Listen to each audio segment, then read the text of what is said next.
महाभारत युद्ध सरी जाइथिला।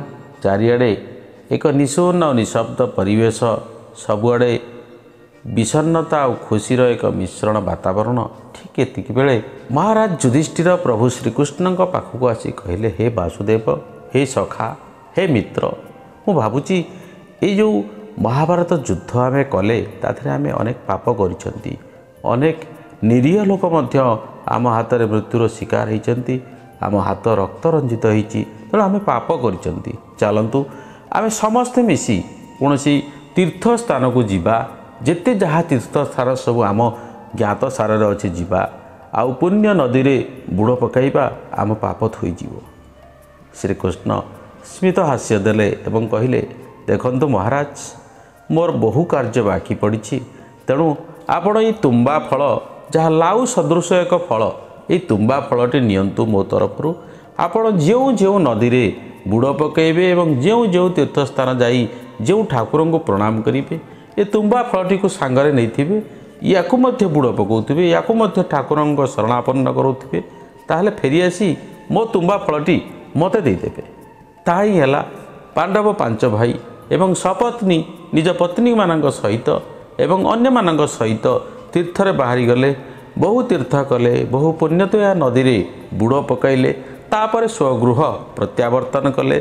श्रीकृष्ण पाखरे आसी पहुँची कहले, युधिष्ठिर कहले, हे सखा, हे वासुदेव, आमको लगुच आम जी तीर्थस्थान भ्रमण कलु, जी पुण्य तोया नदी में बुड़ पकईलु, आमर सबु पाप क्षय हो जाइए, आमे एबे पापरु मुक्त, आमे एबे सबु जड़े जड़े पुण्यात्मा, कारण सबु पाप को आमे से नई रे धोई दी आसचु। श्रीकृष्ण पुणी हसिले, कहले, ठीक अच्छी, भल कथा, एटा निश्चय रूपे भल, जेहेतु तुम मानकर पाप क्षय हो गला नदी रे स्नान करी, ताहले गोटे काम कर, समस्ते ये तुम्बा को एबे खाइबा आस। श्रीकृष्ण निर्देश रे तुम्बा फलटी को समान भाव में कटागला एवं सेठी जेउ जेउ माने तीर्थ करिया जाइथिले समस्त को से तुम्बा फलरू किछि किछि खाइबा को दियागला। एवं तापरे खाई साला पर श्रीकृष्ण प्रश्न कले, बंधु युधिष्ठिर, ए तुम्बा फलटी तुमको केमिति लागुछि? युधिष्ठिर कहले, ठीक सेमिति लागुछि जेमिति तुम्बा फल लागे। अर्जुन, तुमे कुह, तुम्बा फलर स्वाद एबे केमिति लागुछि? अर्जुन मध्य समान कथा कहले, जेमिति लागे तुम्बा फल सेमती ही तो लगुच, किछि नुआ कथा तो एथिरे नाही।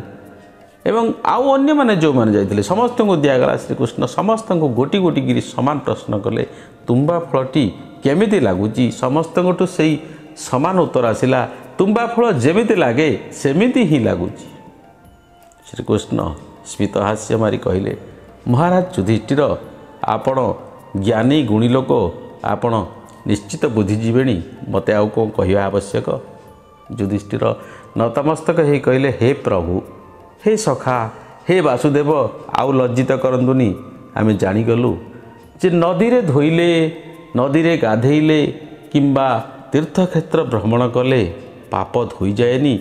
जदि आम भितर नदी रे गाधेई पड़ी, जदि आम भितर पाप धोई जाता, आम यदि पुण्यात्मा हो जाइथांतु, ताहले ये तुम्बा फलटी मध्य आम सांगे सांगे जाइची, विभिन्न नदी रे स्नान करिची, विभिन्न तीर्थक्षेत्र को जाई, विभिन्न तीर्थक्षेत्र को जाई ठाकुर मानक पाखरे शरणापन्न होईची, विभिन्न नदीर स्रोत रे ये तुम्बा फल मध्य स्नान करची। एते परे भी ता स्वादरे तो परिवर्तन नाही, से जेमिति थिला सेमिति ही तो अछि।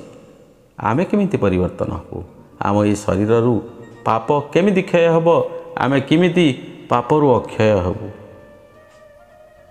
पुण्य तोया नदी रे स्नान कले जे पाप क्षय हो ताहा विचार करिबा भूल। श्रीकृष्ण तुम्बा फलर उदाहरण देई ई गल्परे यह ही वर्णना करछन्ति।